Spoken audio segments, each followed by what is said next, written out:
ഏതൊരു മഹത്തായ തിരുജന്മത്തിനു വേണ്ടിയാണോ സ്വർഗത്തിൻ്റെ കവാടങ്ങൾ തുറക്കപ്പെട്ടത്, ഏതൊരു മഹനീയമായ തിരുപ്പിറവിക്കു വേണ്ടിയാണോ സ്വർഗത്തിലെ ഹൂറുല്ലീങ്ങൾ അണിഞ്ഞൊരുങ്ങി കാത്തിരുന്നത്, ഏതൊരു ബഹുമാന്യമായ ആഗമനത്തിനു വേണ്ടിയാണോ ആകാശലോകം മുഴുവൻ പ്രകാശം കൊണ്ട് നിറഞ്ഞത്, ഏതൊരു മഹത്തായ ജന്മത്തിനു വേണ്ടിയാണോ ജിബ്രീൽ അലൈഹിസ്സലാത്തു വസ്സലാം വിളിച്ചു പറഞ്ഞത്, ഏതൊരു മഹത്തായ തിരുപ്പിറവിക്കു വേണ്ടിയാണോ മലക്കുകളും ഹൂറുല്ലീങ്ങളും ആമിന ബീവിയുടെ വീടിനരികിലേക്ക് സൊഫ് സഫായി കടന്നു വന്നത്, സ്വർഗീയ പക്ഷികൾ വന്ന് അവിടെ വട്ടമിട്ടു പറന്നുപോയത്, ഏതൊരു മഹത്തായ തിരുജന്മത്തിനു വേണ്ടിയാണോ വിശുദ്ധമായ കഅബാലയം പോലും തിളങ്ങി വിളങ്ങിയത്, ഏതൊരു പരിശുദ്ധമായ തിരുജന്മത്തിൻ്റെ ശുഭമുഹൂർത്തത്തിലാണോ സഫാ കുന്നുകളിൽ പോലും പ്രകാശം നിറഞ്ഞു നിന്നത്,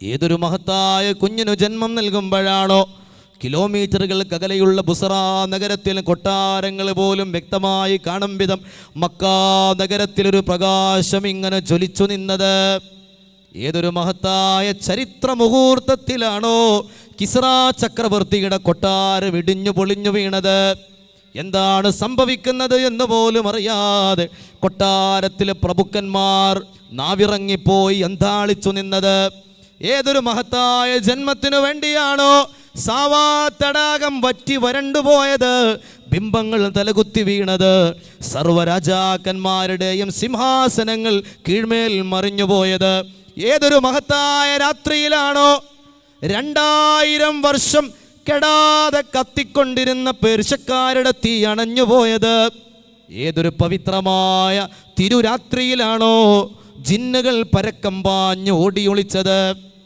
ഏതൊരു മഹനീയമായ രാത്രിക്കു വേണ്ടിയാണോ ആകാശലോകത്ത് നിന്ന് പിശാചുക്കൾ അട്ടിയോടിക്കപ്പെട്ടത്, ഏതൊരു മഹത്തായ രാത്രിയാണോ ലൈലത്തുൽ ഖദ്റിനേക്കാൾ മഹത്തരമായ രാത്രിയെന്ന് പണ്ഡിതന്മാർ പരിചയപ്പെടുത്തിയത്, അല്ലൈലത്തുൽ ലത്തീ ഉലിദ ഫീഹാ റസൂലുള്ളാഹ്,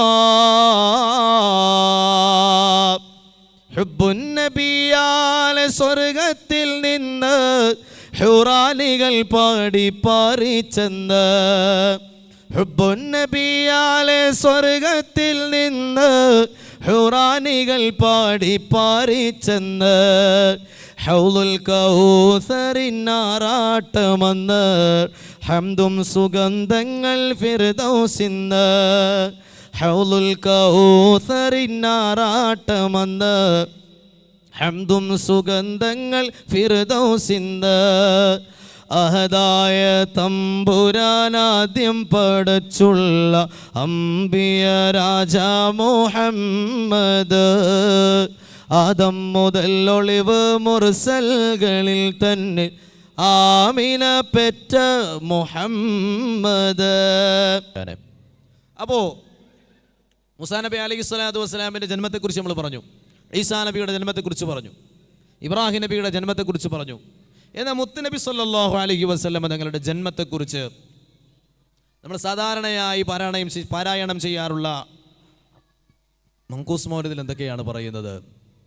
ആമിന ബീവി റളിയല്ലാഹു അൻഹാ ഹബീബായ റസൂലുള്ളാഹി സല്ലല്ലാഹു അലൈഹി വസല്ലം തങ്ങളെ ഗർഭം ധരിച്ച ആ രാത്രിയിൽ പോലും അള്ളാഹുവിൻ്റെ അർശ് വിറക്കുകയാണ്. പടച്ചവൻ്റെ കുർസിയിന് വല്ലാത്ത ഒരു സൗരഭ്യവും ഗാംഭീര്യവും കടന്നു വരികയാണ്. ലോകം മുഴുവൻ പ്രകാശം വന്ന് നിറയാണ്. മലക്കുകൾ തസ്ബീഹും തഹ്ലീലുമായി അള്ളാഹുവിനെ വാഴ്ത്തുകയാണ്. നബിതങ്ങൾ ജനിച്ച രാത്രിക്ക് വേണ്ടിയല്ല, അവിടെ ആമിന ബീവിയുടെ ഗർഭപാത്രത്തിൽ ഒരു ഗർഭസ്ഥ ശിശുവായി താമസം തുടങ്ങിയ ആമിന ബീവി മുത്തുനബിതങ്ങളെ ഗർഭം ധരിച്ച ആ രാത്രിയിൽ നടന്ന ലോകത്ത് നടന്ന അത്ഭുതങ്ങളാണിത്.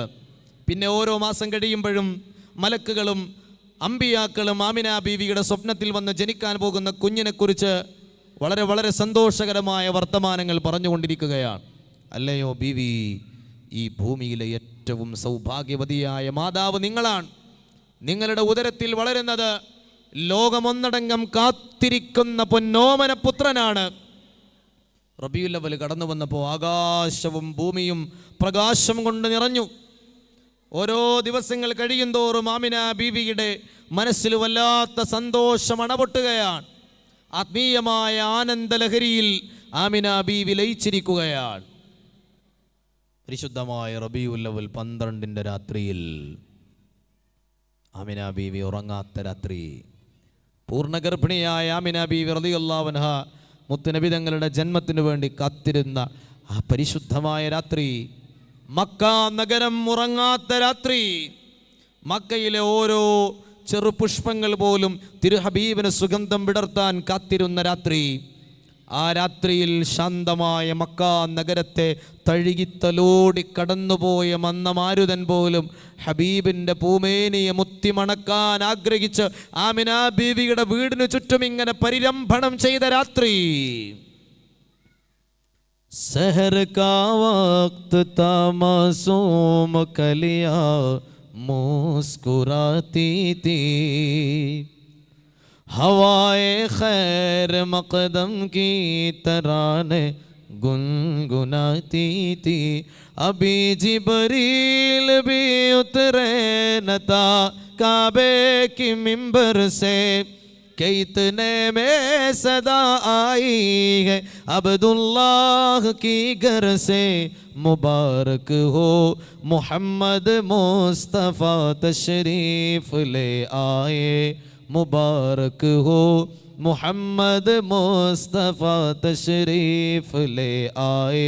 मौलाया सल्ली व सल्लिम दाइमन अबदन ഖൈറിൽ ഖൽഖി കുല്ലിഹിം. ഒന്നുകൂടെ മൗലായ ശബ്ദത്തിലെ മൗലായ സല്ലി വസല്ലിം ദായിമൻ അബദൻ. ഈ മുമ്പിലിരിക്കുന്ന ഒരു 10-15 ആൾക്കാർ മാത്രമാണ് ചൊല്ലുന്നതെന്നാണ് എനിക്ക് മനസ്സിലാവുന്നത്. നല്ല ശബ്ദത്തിൽ ചൊല്ലു സഹോദരങ്ങളെ. നമ്മൾ ഹബീബിൻ്റെ മദ് പറയാൻ വേണ്ടി ഇരിക്കല്ലേ, ഏതായാലും ഒരുപാട് സമയം നമ്മൾ ഇരിക്കുന്നുണ്ട്. ആ പേര് കേൾക്കുമ്പോഴൊക്കെ നമ്മൾ ഓരോ തവണയെങ്കിലും സ്വലാത്തില്ലാൽ 100 കണക്കിന് സ്വലാത്തുകൾ നമ്മൾ അറിയാതെ ഈ സദസ്സിൽ ചൊല്ലും എന്ന കാര്യത്തിൽ ഒരു സംശയമില്ല. നമുക്കെല്ലാം നഷ്ടപ്പെട്ടാലും ഈ സ്വലാത്ത് ബാക്കിയുണ്ടാവുന്ന ഉറപ്പാണ്. അതുകൊണ്ട് ഈ ജവാബുകൾ നല്ല ശബ്ദത്തിൽ ആത്മാർത്ഥമായി പടച്ചോൻ്റെ ഭാഗത്ത് കൂലി കിട്ടണമെന്നുള്ള ആഗ്രഹത്തോടു കൂടി തന്നെ ചൊല്ലുക. അല്ലാഹു സുബ്ഹാനഹു വ തആല നമ്മുടെ സദസ്സിനെ നമ്മിൽ നിന്ന് സ്വീകരിക്കുമാറാവട്ടെ.